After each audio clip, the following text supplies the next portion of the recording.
E agora vamos fazer um pisca-alerta na Pop 100 ou em qualquer outra moto. Deixa eu ligar aqui já. Pode você levantar o banco aqui da moto. Tem dois parafusos aqui nesse bloco do lanterna de fã aqui, ó. Um parafuso aqui e outro aqui. Vocês tiram ele.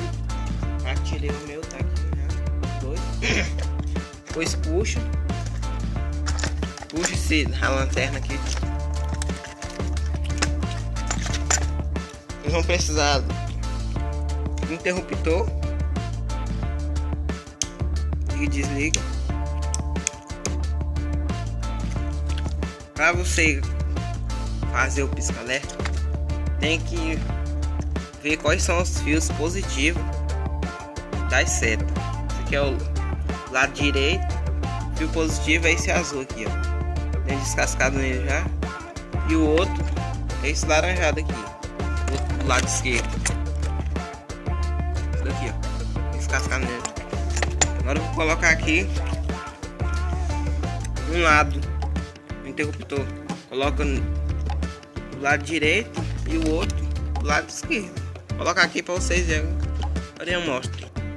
Pronto, já coloquei aqui o interruptor aqui. Tá aqui, agora vamos funcionar a seta para frente. Funcionando normal. Do lado, só de um lado. Só de um lado aqui. Vou apertar aqui no interruptor aqui agora, ó. Pisca-alerta, as 4 setas aí. Traseira.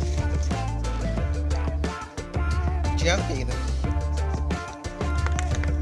Pra você que não quer colocar aqui atrás aqui esse interruptor, vocês puxam o fio, trazendo ele por aqui por baixo, aí puxando ele por baixo, passa por debaixo das carenagens e coloca aqui o guidão aqui, ó.